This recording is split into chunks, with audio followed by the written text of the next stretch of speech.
Hello everyone, नमस्ते India. Welcome back to my channel. I hope आप सभी लोग बहुत अच्छे हो और अपना बहुत बहुत अच्छा वाला ध्यान रख पा रहे हो। तो आज बहुत लंबे टाइम के बाद मैं कोई ब्लॉग शूट कर पा रही हूँ क्योंकि मेरे बच्चों का स्कूल ब्रेक था। तो बच्चे पूरा दिन घर पर थे, तो हम दोनों लोग किसी तरह मिलके अपना दोनों का जॉब, घर के काम और बच्चे ये सब मैनेज कर पा रहे थे। थोड़ा ज़्यादा हेक्टिक हो रहा था हमारे लिए। तो जो मेरे पहले के शूट किए हुए एक दो ब्लॉग्स थे वही मैंने चैनल पर अपलोड किए, दोनों चैनल्स पर। तो आज मुझे टाइम मिला है, तो आज मैं थोड़ा तसल्ली से बैठी हूँ। जो लोग इंडिया से बाहर रहते हैं, दोनों हस्बैंड वाइफ वर्किंग होते हैं और छोटे बच्चे भी होते हैं स्कूल गोइंग, तो वो लोग शायद रिलेट कर पाएंगे कि मैं क्या कहना चाह रही हूँ यहाँ पे, कि किस तरह से इतनी हेक्टिक हो जाती है लाइफ जब दोनों लोग वर्किंग होते हैं। तो भाई, मैंने रिसेंटली एक व्लॉग शूट किया था जो मैंने वैलेंटाइंस डे वाले दिन शूट किया था। तो उसमें मैंने थोड़ा सा बताया था अपनी स्टोरी के बारे में, कि किस तरह से मेरे हस्बैंड ने शादी के लिए प्रपोज किया था और किस तरह से मैंने रिएक्ट किया था, फिर कैसे उनको हाँ मैंने बोला था। तो उस वाले ब्लॉग के बाद कुछ लोगों के कमेंट्स आए, जो लोग मुझे पर्सनली भी जानते हैं और मेरे ब्लॉग्स भी रेगुलर देखते हैं, कि हमें तो पहले से ही पता था तुम्हारी लव मैरिज हुई है। तो भाई रुको, ठहरो जरा, सब्र करो। वो हर चीज़ जो दिखती है वो वैसी नहीं होती है। और इंग्लिश में एक कहावत है, डोंट जज the book by its cover. पर आपकी भी गलती नहीं है। जिस तरह से चीज़ें हो रही थी ना, मेरे साथ हुई हैं, तो मुझे खुद को भी नहीं लगा था उस टाइम पे कि अरेंज मैरिज में इस तरह की चीज़ें भी होती हैं। पर it is what ever it is, और ये शायद मेरी डेस्टिनी है जिस तरह से मेरी शादी हुई। तो मेरी शादी पूरी तरह से अरेंज मैरिज है। दोनों फैमिलीज़ ने हमारी शादी अरेंज की है।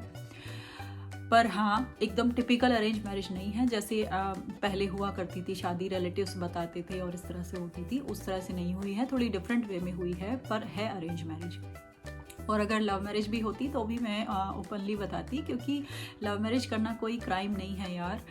अगर आप सोच समझ के, अपना टाइम लेके, अच्छे तरह से देखभाल के और अपनी फैमिली को, अपने मम्मी पापा को और अपने लोगों को साथ लेके अगर आप शादी करते हो तो लव मैरिज भी ठीक है, बहुत लोगों की होती है और ये कोई क्राइम नहीं है लव मैरिज करना। पर मेरी शादी अरेंज मैरिज है पूरी तरह से। तो चलिए, without further ado, let's get started.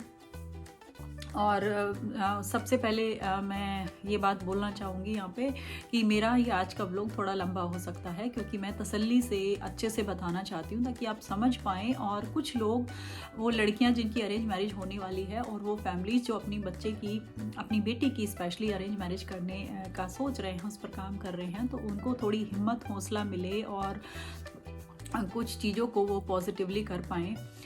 तो भाई, 2010 में मेरी शादी की बात स्टार्ट हुई थी और मैं नॉर्थ इंडिया से हूँ, दिल्ली एनसीआर से। तो दिल्ली में थे हम लोग, दोनों फैमिलीज दिल्ली में थी। और मैं त्यागी ब्राह्मण कम्युनिटी से आती हूँ और एक मिडिल क्लास फैमिली से बिलोंग करती हूँ। तो 2010 में मैं वर्किंग थी, वहाँ पे दिल्ली में जॉब करती थी कंटेंट राइटिंग में। तो 2010 में ही मेरी फैमिली ने डिसाइड किया कि अब मेरी शादी करनी है। तो लड़का देखना का जो प्रोसेस होता है वो स्टार्ट उन्होंने किया। तो हमारे बहुत सारे रिलेटिव्स हैं, हम ब्लेस्ड हैं और सब लोग बहुत अच्छे हैं। तो हमारे यहाँ जब अरेंज मैरिज होती है ना, तो जो रिलेटिव्स होते हैं या फिर जो अपने सर्कल में लोग होते हैं, वो लड़का या लड़की बताते हैं, ऐसे शादी होती है। तो अब सीन क्या था कि मेरे घर वालों के पास, मेरे मम्मी पापा के पास शादी अरेंज करने के लिए पैसे थे, एक ठीक ठाक शादी करने के लिए पैसे थे, लेकिन उनके पास इतने ढेर सारे पैसे नहीं थे कि वो बहुत सारे पैसे खर्च करके, बहुत सारा दहेज देके अपने लिए दामाद खरीद पाए मेरी शादी करने के लिए। इतने पैसे उनके पास नहीं थे। तो अब ये बात सबको पता थी, हमारे सब रिलेटिव्स को ये बात पता थी, इसलिए सब लोग बचते भी थे, हमारे हम लोगों से थोड़ा लोग बचते भी थे। तो लड़का या तो बताते ही नहीं थे, और अगर कोई बताता भी था तो मेरे हिसाब से लड़का नहीं बताते थे। मेरे घर वालों की मेरी कैपेबिलिटी को साइड में रख दिया गया था कि मैंने किस तरह से इतना मैंने स्ट्रगल करने के बाद कहाँ से कहाँ मैं अपने आप को लेके आई हूँ। इस बात को बिल्कुल नकार के सब लोग जो मेरे मम्मी पापा हैं उनकी हैसियत को देख के, उनकी फाइनेंशियल कंडीशन को देख के ध्यान में रख के वैसा लड़का बताते थे, और जो ना तो मेरी फैमिली को ना ही मुझे समझ में आता था। तो किस तरह का लड़का अफोर्ड कर सकते हैं वैसे ही सब बताते थे, तो वो हमें समझ नहीं आता था। तो इस तरह से करते करते 2010 निकल गया और 2011 आ गया। 2011 का भी लास्ट क्वार्टर आ गया था। तो 2010 जब निकला तो 2011 में मैं ऐसे, मेरी एक टीममेट थी तो उसकी सिस्टर की शादी का इनविटेशन आया। उसने अपनी सिस्टर की शादी के लिए इनवाइट किया था। तो ऐसे मैंने उसको पूछा कि कहाँ पे शादी हो रही है और कैसे, तो ऐसे ही रैंडम बात हो रही थी। तो उसने बताया कि ऐसे ना मैट्रिमोनियल साइट के थ्रू रिश्ता हुआ है उसकी सिस्टर का, दिल्ली में ही थे वो लोग। तो फिर मैंने उससे थोड़ा सा और डिटेल में पूछा कि किस तरह से, कौन सी साइट और कैसे क्या होता है, तो उसने मुझे बताया। तो फिर मैंने घर में आके मैंने वीकेंड पे मैंने अपने घर में बात की, क्योंकि तब तक हमें ये समझ में आ गया था कि जिस तरह के लड़के बता रहे हैं ना सब लोग, वहाँ इस तरह से तो हमारी बात नहीं बन पाएगी, क्योंकि बहुत सारे लोग या तो हमें रिजेक्ट कर रहे थे या हम ही उन्हें पहले ही बात आगे बढ़ने से पहले ही रिजेक्ट कर रहे थे, क्योंकि हमें समझ नहीं आ रहा था, या अगर उनको नहीं समझ आ रहा था तो दहेज की वजह से। क्योंकि जिस कम्युनिटी से मैं आती हूँ ना, हमारी कम्युनिटी में जब अरेंज मैरिज होती है तो डायरेक्टली और इनडायरेक्टली दहेज की बातें होती हैं। तो कि कितने लाख का रिश्ता, कौन सी गाड़ी, कितना सोना, तो इस तरह की बातें होती हैं। अब कुछ लोग ज्ञान बांटने आ सकते हैं कि कंट्रोवर्सी और ये सब चीज़ें बोलने आ सकते हैं, लेकिन ठीक है यार, अब मैं कोई राजमा चावल तो हूँ नहीं कि सभी को पसंद आओ, मेरी कही हुई बात सबको समझ में आए। लेकिन जो चीज़ मैंने एक्सपीरियंस की है, क्योंकि मेरी शादी एकदम से नहीं हुई है, जब से मेरी फैमिली ने डिसाइड किया उसके बाद से 3 से 3.5 साल का टाइम लगा है मेरी शादी होने में। तो बहुत चीज़ें मैंने और मेरी फैमिली ने एक्सपीरियंस की, बहुत सारे डिफरेंट तरीके के लोगों से मिले, अपने लोगों के, और जहाँ पर शादी की बात चली, बहुत लोगों के डिफरेंट तरीके के रंग देखने को मिले और जानने समझने को मिले, जिससे मेरी आंखें भी खुली और मेरा दिल दिमाग भी खुला, और मुझे सबक भी मिला आगे के लिए, मेरी पूरी लाइफ के लिए। तो जब 2011 आ गया और उसने मुझे बताया, मेरी कलीग ने, तो फिर मैंने अपने घर में बात की कि हम मैट्री पोर्टल के थ्रू, आजकल इंटरनेट के थ्रू भी शादियाँ होती हैं। अब मेरे घर वालों के लिए बहुत नई चीज़ थी, मेरे लिए भी, उससे पहले मुझे भी नहीं पता था जब तक मेरी कलीग ने नहीं बताया था। तो फिर ये हमारे लिए बहुत नई चीज़ थी। उस टाइम पे मैट्रिमोनियल साइट्स के थ्रू शादी होना इतनी कॉमन बात नहीं थी। अभी तो बहुत सारी शादियां होती हैं, लेकिन उस टाइम पे जिस तरह का हमारा फैमिली बैकग्राउंड था, ये सब कॉमन नहीं था हमारे लिए। पर हमारे पास चॉइस नहीं थी, क्योंकि जिस तरह के लड़के बता रहे थे वहाँ पे तो हमारी बात नहीं बनने वाली थी। तो फिर हमने डिसाइड किया कि हम भी मेरा प्रोफाइल बनाएंगे भारत मैट्रिमोनी पे। भारत मैट्रिमोनी इंडिया की एक मैट्रिमोनियल साइट है जो बहुत पॉपुलर है। तो वहाँ पे प्रोफाइल बनाया। तो उस टाइम पे मेरे घर में सिर्फ मुझे और मेरे बड़े भाई को ही इंटरनेट और लैपटॉप ये सब चीज़ें चलानी आती थी। अभी तो मेरे पापा काफ़ी इंटरनेट यूज़ करते हैं। उस टाइम पे मेरे मम्मी और पापा दोनों को ही नहीं आता था। मम्मी तो अभी भी यूज़ नहीं करती हैं, लेकिन पापा भी करते हैं, लेकिन उस टाइम पे नहीं आता था। तो फिर प्रोफाइल बनाया भाई, और प्रोफाइल बनाने के बाद तो हमें नहीं पता था कि पेड मेंबरशिप जैसी कोई चीज़ होती है। बस हमने प्रोफाइल बनाया, हमें लगा कि अब सब सॉर्टेड है, अब हम देख सकते हैं, अब कोई हमें कांटेक्ट करेगा या हम कांटेक्ट करेंगे, इस तरह देख के। फिर धीरे धीरे पता चली चीज़ें कि पेड मेंबरशिप भी होती है। अगर आपके पास पेड मेंबरशिप नहीं होती है तो आप सिर्फ प्रोफाइल देख सकते हो लोगों के, आप उनके कॉन्टैक्ट डिटेल्स नहीं देख सकते हो, वो हिडन होती हैं, उसको आप नहीं देख सकते हो जब तक आप पैसे दे के पेड मेंबरशिप नहीं लेते हो। तो फिर हम जैसे देखते थे लोगों को, आप मैसेज कर सकते हो वहाँ पे, प्रोफाइल देखकर उनको मैसेज कर सकते हो, लेकिन डायरेक्टली कांटेक्ट नहीं कर सकते। तो इस तरह से ना बहुत टाइम वेस्ट हो रहा था। अगर किसी को मैसेज भी करते थे, कोई हमें भी करता था जैसे, तो मतलब बात नहीं बन रही थी इन शॉर्ट। तो ऐसे टाइम निकलता जा रहा था तो फिर ना कॉल आने लगे, जो भारत मैट्रिमोनी साइट है उनके एग्जीक्यूटिव्स के कॉल आने लगे कि आप पेड मेंबरशिप ले सकते हो। तो डिफरेंट तरीके के प्लान्स होते हैं और डिफरेंट फीचर्स होते हैं। आपकी प्रोफाइल को भी हम हाईलाइट करेंगे, जो टॉप 10 में आएगा, और आप कॉन्टेक्ट डिटेल्स देख सकते हो, तो आप प्लान ले लो इस तरह से। तो फिर हमने डिसाइड किया कि जब इतना टाइम हमारा वेस्ट हो गया ना, तो हमने डिसाइड किया कि चलो हम पेड मेंबरशिप ले लेते हैं। तो भाई थोड़े पैसे खर्च करके हमने पेड मेंबरशिप भी ली। उसके बाद से तो एकदम एक्टिव हो गए सब लोग कि अब देखना है। तो अब बस दिन रात घर में यही बात चलती थी कि यहाँ देखा है और वहाँ देखा है, और ये सब चलता रहता था। कोई हमें कांटेक्ट करता था, किसी को मेरे घर वाले कांटेक्ट करते थे, इस तरह से होता था।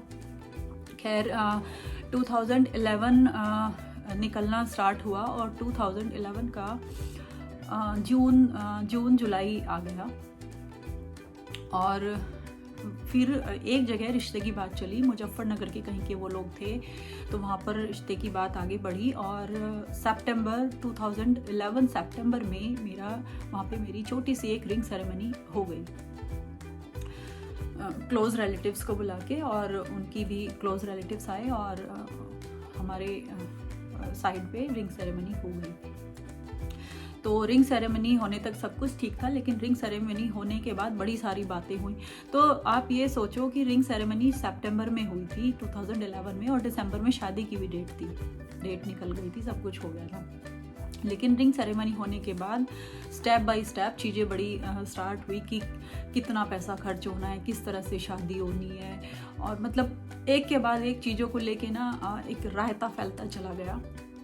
और वो जो शादी की डेट दिसंबर में निकाली थी ना, वो भी आई गई हो गई, और सब पोस्टपोन, एक के बाद एक डेट पोस्टपोन होती चली गई।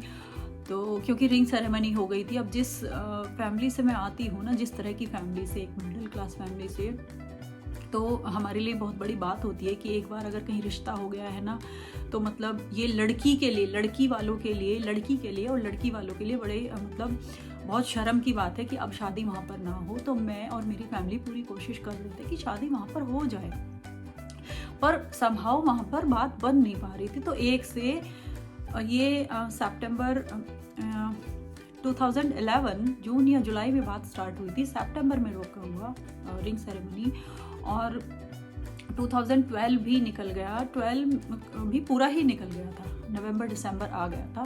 तब जाके समझ में आया कि यहाँ पर बात नहीं बनेगी और इसको छोड़ ही देते हैं, जाने देते हैं। तो वो हमने अपनी तरफ से उनको बोल दिया भाई कि भाई जो सामान एक्सचेंज कर लेते हैं, जो आपने हमको दिया है और जो हमने आपको दिया है, उसको अपने को ले लो और ख़त्म करो, यहाँ बात नहीं बनेगी। हम दोनों फैमिलीज एक दूसरे के लिए नहीं हैं। खैर वो बात कैंसिल हो गई, शादी नहीं हुई वहाँ पे। ये बात मैं ज़रूर अगले व्लॉग में बताऊंगी, ताकि कुछ लोगों को, जो वो लड़कियाँ जिनकी अरेंज मैरिज होने वाली है और वो फैमिलीज़ जो अपने बच्चे की अरेंज मैरिज करने का सोच रहे हैं, उन लोगों को समझ में आए कि किस तरह के रेड फ्लैग्स होते हैं, जिनको हमें समझने की, टाइमली समझने की ज़रूरत होती है, इस चीज़ को साइड में रखते हुए कि लोग क्या सोचेंगे अगर शादी नहीं हुई तो। क्योंकि शादी लाइफ टाइम की बात होती है और लोगों का काम होता है कहना। लोग कह के अपने घर में बैठे रह जाते हैं, लेकिन जिनकी शादी होती है ना, उनको झेलना पड़ता है ज़िंदगी भर। तो इससे ये सारी चीज़ों को सोचते हुए, पीछे छोड़ते हुए, जो रेड फ्लैग्स होते हैं किस तरह के होते हैं, उनको कंसिडर करने की ज़रूरत होती है। और ये मैं अपने एक्सपीरियंस से शेयर करना चाहती हूँ लोगों को, ताकि लोगों को भला हो पाए। मेरे एक्सपीरियंस से किसी को कोई, जिस तरह से मैंने लेसन लिया है ना, तो लोग समझ पाएँ चीज़ों को। तो मैं शेयर करूँगी, लेकिन ये ब्लॉग बहुत लंबा हो जाएगा क्योंकि मैं आराम से एक्सप्लेन करना चाहती हूँ ताकि आपको समझ भी आए।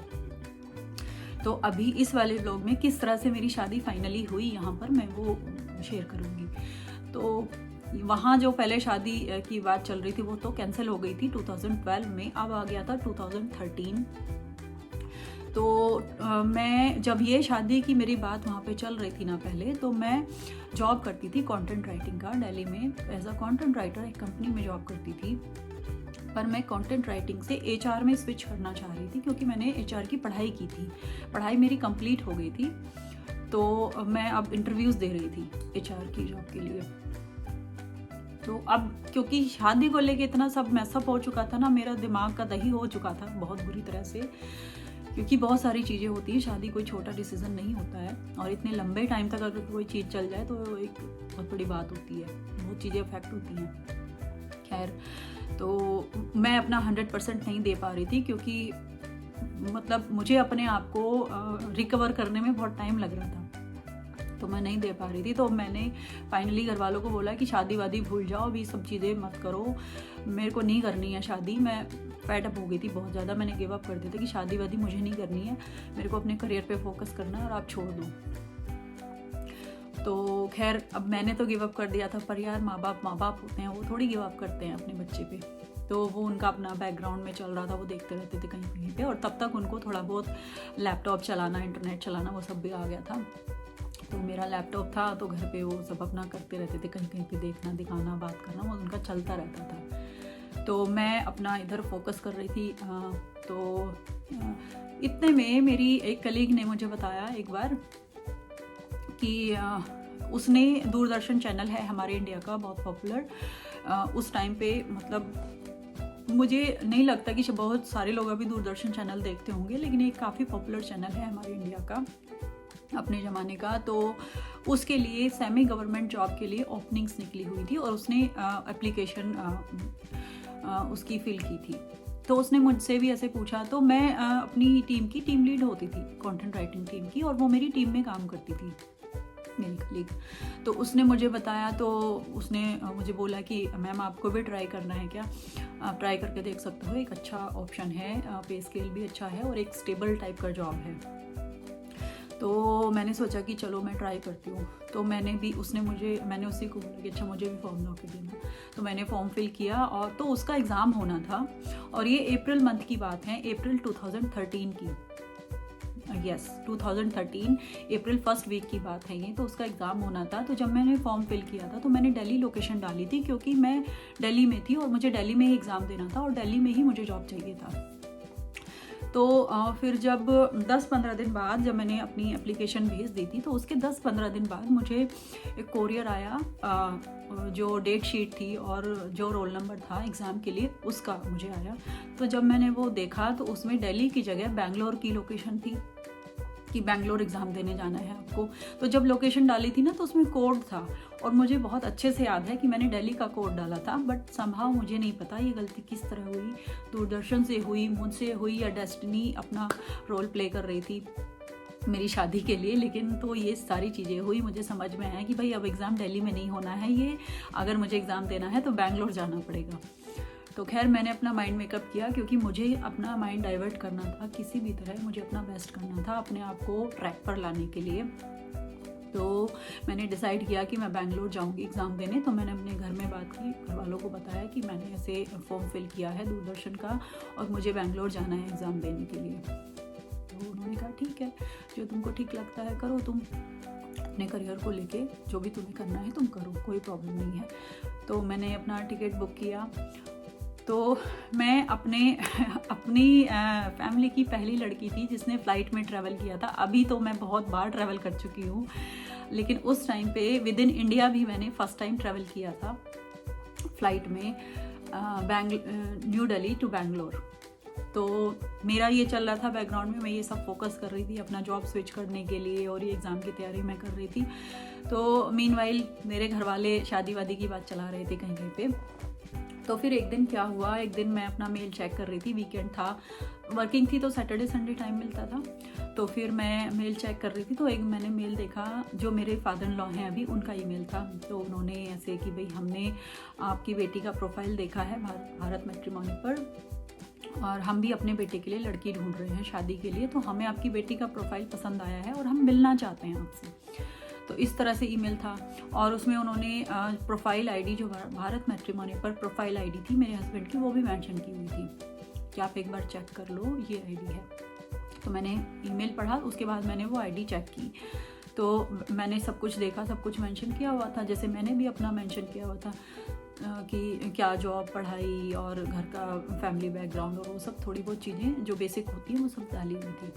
तो मैंने सब कुछ देखा, और उसमें था कि दिल्ली में रह रहे हैं बहुत टाइम से, लेकिन हैं हरियाणा के, जो एंसेस्ट्रल रूट्स हैं वो हरियाणा के हैं, पर बहुत टाइम से दिल्ली में रह रहे हैं, क्योंकि मेरे फादर इन लॉ का गवर्नमेंट जॉब था दिल्ली में, वो दिल्ली में पोस्टेड थे।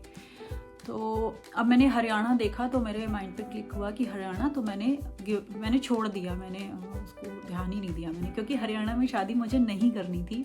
उसका रीज़न है मेरी 3 बुआ हैं। बुआ हमारे यहाँ पे पापा की सिस्टर को बोलते हैं, तो उनमें से एक बुआ मेरी हरियाणा में है, उनकी शादी हरियाणा में हुई है। तो मैं एक बार जब मैं छोटी थी, 9th या 10th ग्रेड में थी शायद, तो छुट्टियां होती है ना गर्मियों की, उनमें मेरी बुआ मुझे अपने साथ ले गई थी अपने ससुराल थोड़े दिन, छुट्टियों में थोड़े दिन रहने के लिए। तो सब लोग बहुत अच्छे हैं उनकी फैमिली में, डाउन टू अर्थ हैं, सिंपल हैं, और सब लोगों ने बहुत प्यार दिया मुझे। लेकिन समहाउ मुझे पॉजिटिव वाइब्स नहीं आई वहाँ पे, मुझे अच्छा नहीं लगा बिल्कुल भी। तो उस टाइम पे तो बहुत छोटी थी, तो शादी ब्याह वो सब दूर दूर तक कोई सोचता ही नहीं था। लेकिन जब शादी की बात चलना स्टार्ट हुई तो मुझे था कि हरियाणा में तो शादी नहीं करनी है। तो मैंने साफ साफ अपने पेरेंट्स को बोल दिया था कि ठीक है, जहाँ देखना है देखो, लेकिन हरियाणा में मत देखना, हरियाणा में शादी मैं नहीं करूँगी, जो मर्जी हो जाए चाहे। तो फिर मैंने देखा, तो मैंने बताया भी नहीं घर में कि हरियाणा के हैं, तो फिर क्या ही देखना है, कोई जाने दो। और वैसे भी फेडअप मैं हो रखी थी उस टाइम पे शादी के लिए, वैसे ही मैंने घर वालों को मना कर दिया था कि अभी छोड़ दो, बात मत करो इस बारे में। तो फिर 1-2 बार और उनका, जैसे साइट पर भी अगर आपका प्रोफाइल होता है ना, तो वो आपको मैसेज कर सकते हैं, आप उनको मैसेज कर सकते हो, वो दिखता है। तो इस तरह से भी वो मैसेज कर रहे थे, तो मैंने चेक किया, तो मैंने इग्नोर किया उसको, क्योंकि उस बारे में मुझे बात ही नहीं करनी थी आगे। अगर वो लोग हरियाणा के हैं तो मुझे उस तरफ जाना ही नहीं था। तो फिर उन्होंने कई बार कांटेक्ट करने की कोशिश की इस तरह मैसेज के थ्रू, लेकिन कोई रिस्पॉन्स नहीं था हमारी तरफ से। तो फिर मेरे पापा का और मेरे भाई का नंबर दिया हुआ था, मेरा ईमेल आईडी था और उनका नंबर था, ऐसे था। तो फिर उन्होंने, मेरे फादर इन लॉ ने मेरे पापा को मैसेज किया कि इस तरह से हमने आपकी बेटी का प्रोफाइल देखा है और हम मिलना चाहते हैं, हम लड़की देख रहे हैं अपने बेटे के लिए, शादी के लिए, और हम मिलना चाहते हैं ऐसे। तो फिर मेरे पापा ने बताया घर में कि ऐसे एक वो फैमिली हैं, वो दिल्ली में रहते हैं, हरियाणा के हैं, और वो इंटरेस्टेड हैं ऐसे। तो मैंने बताया कि हाँ, वो उनका ईमेल आया है 1-2 बार, मैंने देखा है, लेकिन वो लोग हरियाणा के हैं, तो हरियाणा में तो शादी करनी नहीं है, तो फिर इसलिए मैंने बताया भी नहीं था। खैर, मेरे फादर इन लॉ ने 2-3 बार बात की मेरे पापा से, और फिर मेरे घर वाले भी कन्विंस हो गए कि चलो मिल के देखते हैं एक बार। तो उन्होंने बोलना स्टार्ट किया कि मिल के देखते हैं, बात करके देखते हैं, ज़रूरी थोड़ी है कितने लोगों से मिलते हैं, ज़रूरी थोड़ी है कहीं पे भी जहाँ पे बात होगी वहाँ शादी हो ही जाएगी।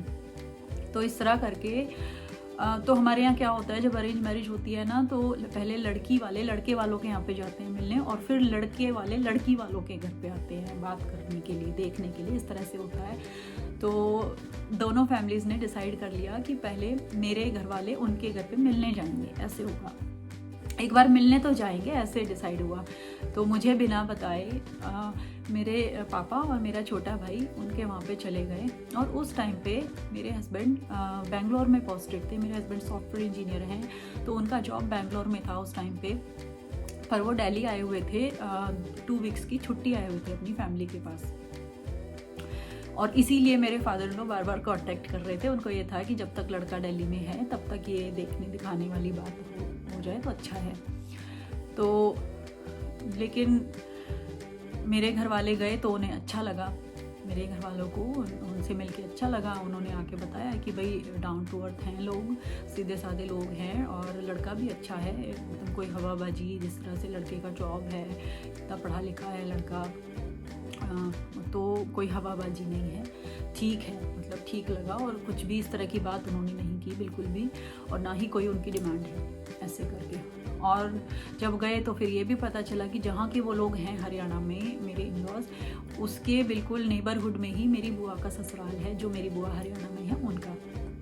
तो आसपास में गांव हैं। तो फिर उनसे भी जब मिल के आए तो फिर मेरी जो बुआ के हस्बैंड हैं, मेरे फूफा जी, तो उनसे भी फिर थोड़ा सा जैसे होता है अरेंज मैरिज में, तो उनसे भी थोड़ा बैकग्राउंड का पता लग रहा है। तो उन्होंने बोला कि हाँ, हर ख़ानदान अच्छा है, और वो जो लोग चीज़ें बता रहे हैं ना, वो एग्जिस्ट करती हैं, सब चीज़ें, प्रॉपर्टी और वो सब। तो फिर मेरी फैमिली का और माइंड मेकअप हुआ कि भाई जब सब कुछ ठीक है और फिर इस तरह से वो भी बता रहे हैं, पता भी कोई एक ऐसे इन्वॉल्व हो जाता है ना बंदा जो ऐसे वेरीफाई कर दे, तो चीज़ और ज़्यादा पॉजिटिव डायरेक्शन में जाती है। तो फिर कुछ इस तरह से हुआ। अब मेरे घर वाले उनके घर पे जाके आ चुके थे, तो अब उन्होंने इंसिस्ट करना स्टार्ट किया कि अब हम आना चाहते हैं आपके घर पे लड़की से मिलने के लिए। तो घर वालों ने बोला कि ऐसे वो लोग आना चाहते हैं। तो अब मेरा वही था कि यार हरियाणा में तो शादी नहीं करनी है, तो फिर इन सब बातों का क्या ही मतलब है। मेरे को बस एक ना माइंड में था कि नहीं, हरियाणा मतलब नहीं। तो फिर फाइनली ये डिसाइड हुआ, घर वालों ने, दोनों फैमिलीज़ ने डिसाइड किया कि वो आएंगे। अब मीनवाइल क्योंकि मैं हाँ नहीं कर रही थी, तो घर वाले थोड़ा सा हेजिटेट कर रहे थे कि भाई जब ये हाँ ही नहीं बोल रही है तो मीनवाइल क्योंकि 2 वीक्स की छुट्टी ही आए हुए थे मेरे हस्बैंड, तो मीनवाइल वो दिल्ली से बेंगलोर वापस चले गए और उनकी छुट्टी ख़त्म हो गई थी, वो वापस चले गए। तो फिर मेरे मदर इन लॉ और मेरे फादर इन लॉ आए वीकेंड पर। और तो मेरी मदर इन लॉ बहुत कम बोलती हैं, वो कम बात करती हैं। मेरे हस्बैंड और मेरी मदर इन लॉ दोनों का नेचर सेम है, ये लोग कम बात करते हैं। लेकिन मेरे फादर इन लॉ ने मेरे से बहुत सारी बातें की। मेरे फूफा जी भी उस दिन आए हुए थे, जो हरियाणा वाले हैं मेरे फूफा जी, वो उनको भी बुलाया था हमने। तो फिर मेरे फादर इन लॉ ने बहुत सारी बातें मेरे से की, मेरी स्कूलिंग को लेके, मेरे कॉलेज और जॉब को लेके और बाकी सब चीज़ों को लेके। वो जो बेंगलोर में मुझे एग्ज़ाम देने जाना था दूरदर्शन का, उसको लेके भी उन्होंने बात की कि कितना सीरियस हूँ मैं उसे लेके, और मतलब बहुत सारी बातें उन्होंने मेरे से की। तो सब कुछ पूछने के बाद उन्होंने मेरे ही सामने मेरे पापा को बोला ऐसे एड्रेस करके कि भाई साहब, हमें पसंद है लड़की, और हमने अपने बेटे को भी फ़ोटो वगैरह दिखा लिया, प्रोफाइल दिखा लिया है, तो उसकी तरफ से भी यस है।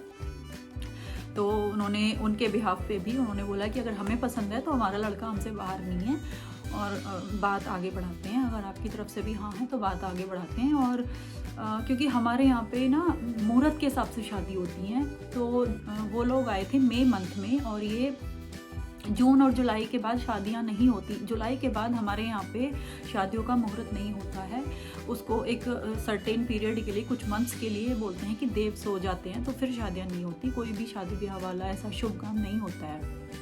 तो मेरे फादर इन लॉ का था कि अगर सब कुछ ठीक है दोनों तरफ से, तो फिर अभी ये जो जून और जुलाई वाला टाइम है, इस अगर अच्छा सा मुहूर्त निकल जाता है तो उसमें शादी कर लेते हैं।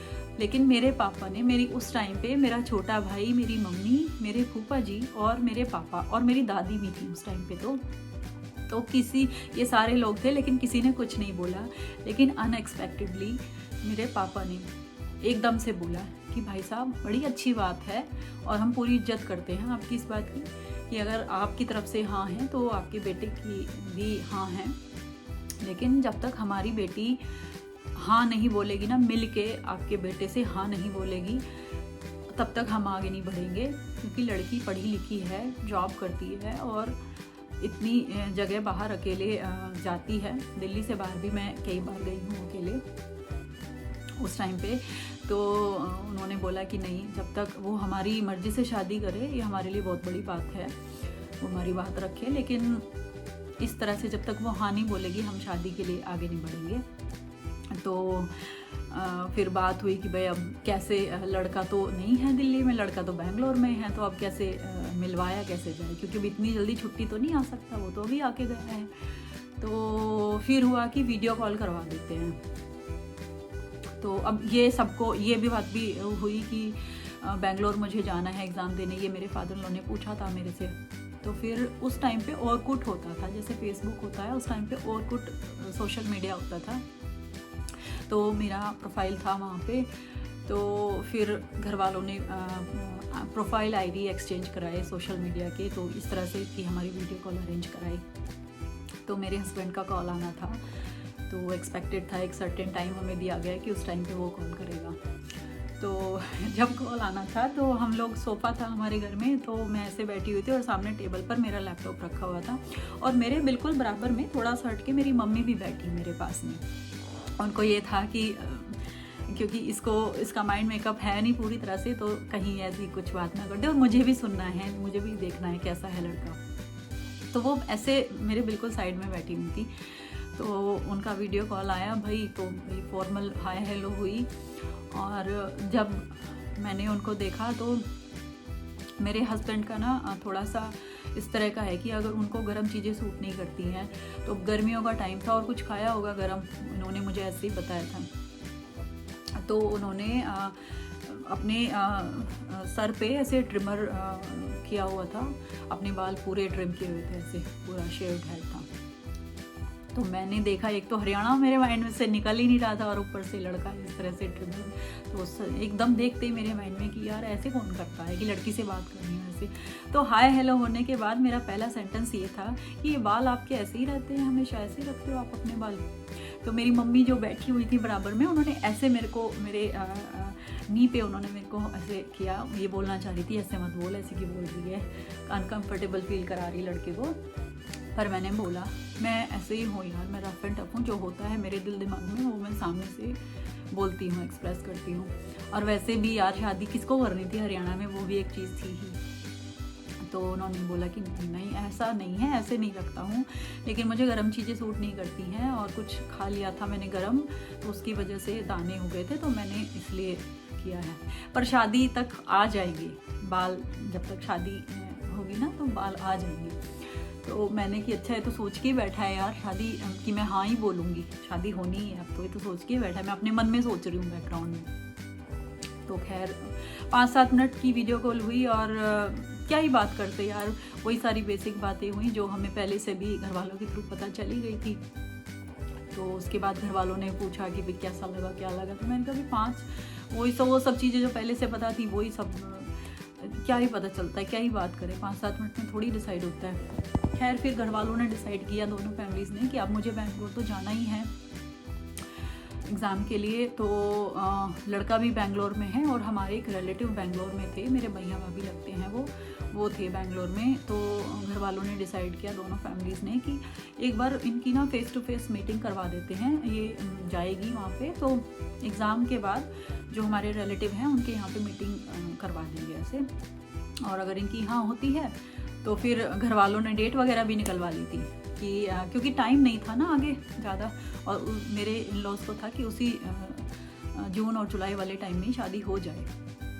मेरी फैमिली का था कि अगर सब बात बनती भी है तो सर्दियों में शादी करेंगे, नवंबर दिसंबर में, लेकिन मेरे इन लॉज का था कि नहीं, अगर सब कुछ ठीक है तो अभी फटाफट जून जुलाई में डन कर देते हैं शादी, क्यों डिले करना है। तो फिर भाई ये हुआ कि अब वहाँ पे मीटिंग होगी मेरे रिलेटिव्स के यहाँ पे बेंगलोर में। तो फिर मैसेज कन्वे किया गया हम दोनों को। तो मेरे जो हस्बैंड हैं अभी, उनका ऑर्कुट पे ही मैसेज आया, क्योंकि नंबर तो एक्सचेंज नहीं हुए थे हमारे।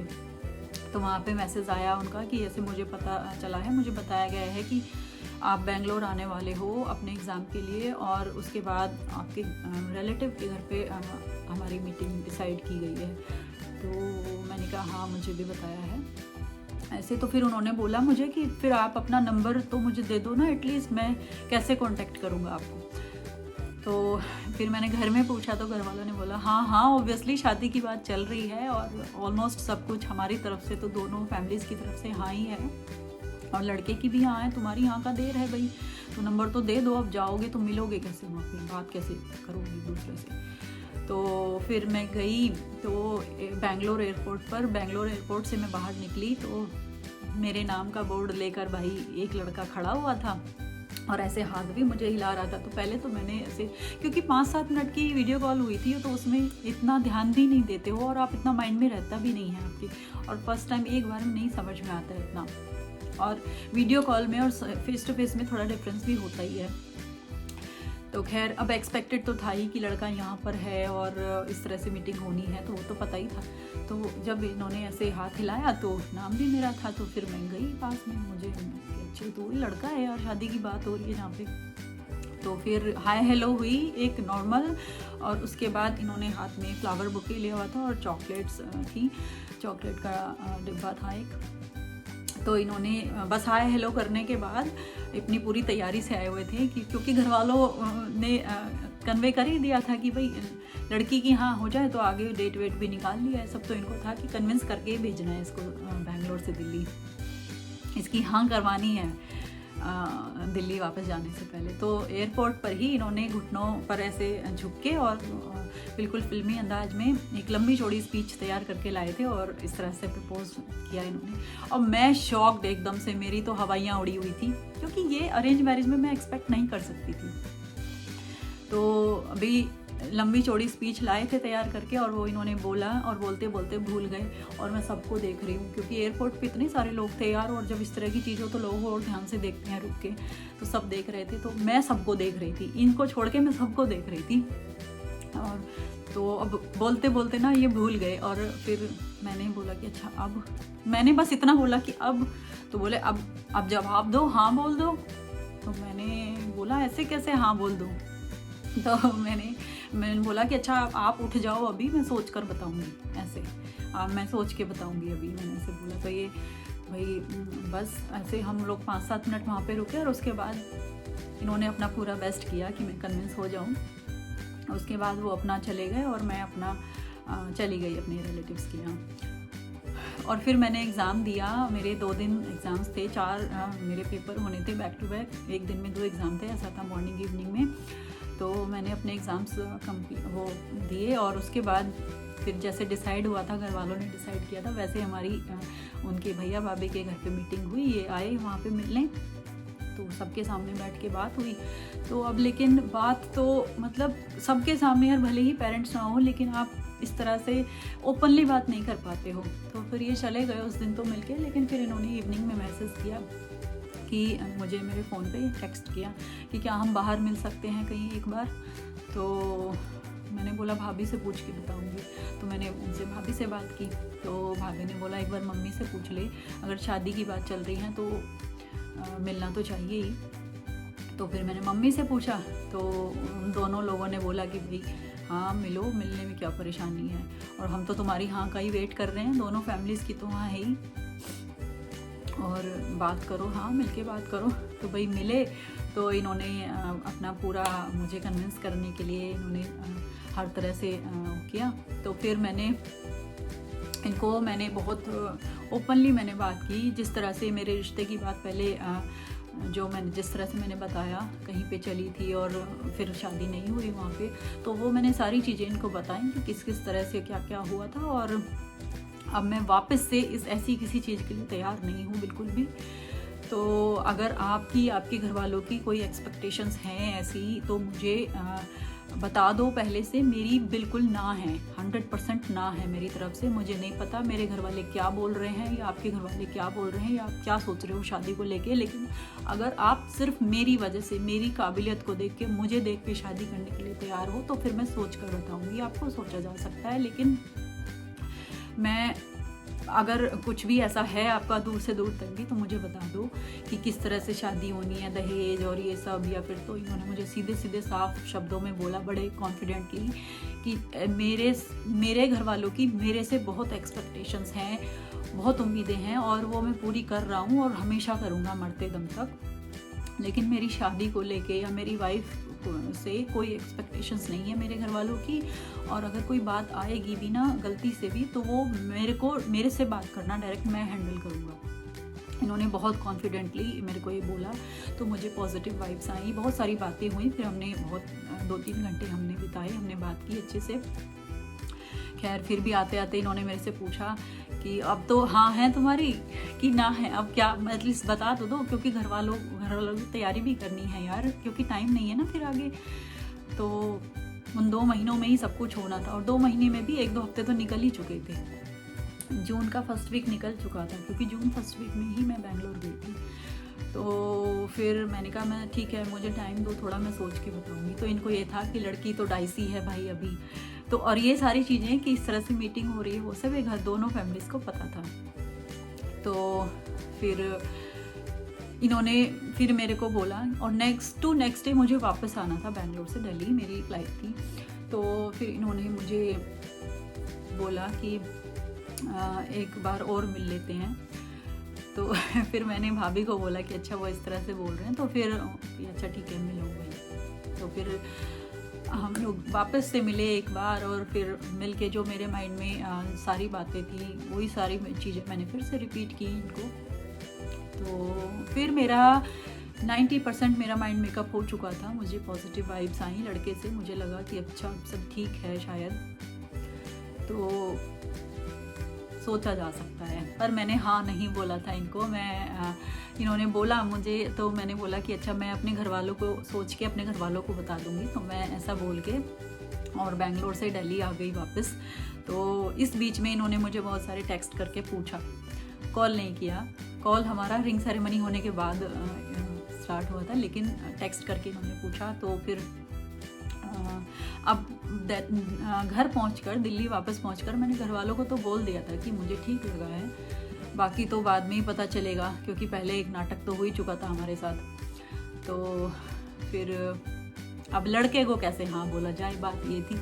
तो अब मैंने बहुत सोचा, बहुत मैंने दिमाग लगाया, अब डायरेक्टली तो कैसे हाँ बोलो यार, त्यागियों की नंबरदारों की लड़की, बड़ी मतलब वो भी थी दिमाग में, और थोड़ी शर्म भी होती है यार। तो फिर मैंने एक गाना शूट किया जो मैंने बताया था अपने वैलेंटाइंस डे वाले व्लॉग में, वो मैंने शूट करके इनको भेज दिया मैंने। तो इस तरह से मैंने रिस्पॉन्ड किया। तो भाई जिस तरह से मेरी शादी हुई मैट्री पोर्टल के थ्रू, उस टाइम पे ये सब इतना कॉमन नहीं था, लेकिन अब हमारे पास ऑप्शन नहीं था भाई। हमें जिस तरह के लड़के सब लोग बता रहे थे, या तो बता ही नहीं रहे थे, और अगर बता रहे थे तो इस तरह के वो समझ नहीं आ रहे थे, तो इसलिए हमने वो एक्सपेरिमेंट किया और वो सक्सेसफुली हमारा पहला वाला फ्लॉप हुआ, और जो दूसरा अटैम्प्ट यहाँ पर शादी वाला, ये सक्सेसफुली हो गया। और आज हमारी शादी को 11 साल हो गए हैं, और अभी हमारे 2 प्यारे प्यारे बच्चे भी हैं। और मैं भारत मैट्रिमोनी को एक बड़ा सा थैंक यू बोलना चाहती हूँ कि आपकी साइट के थ्रू हमारी शादी हुई है।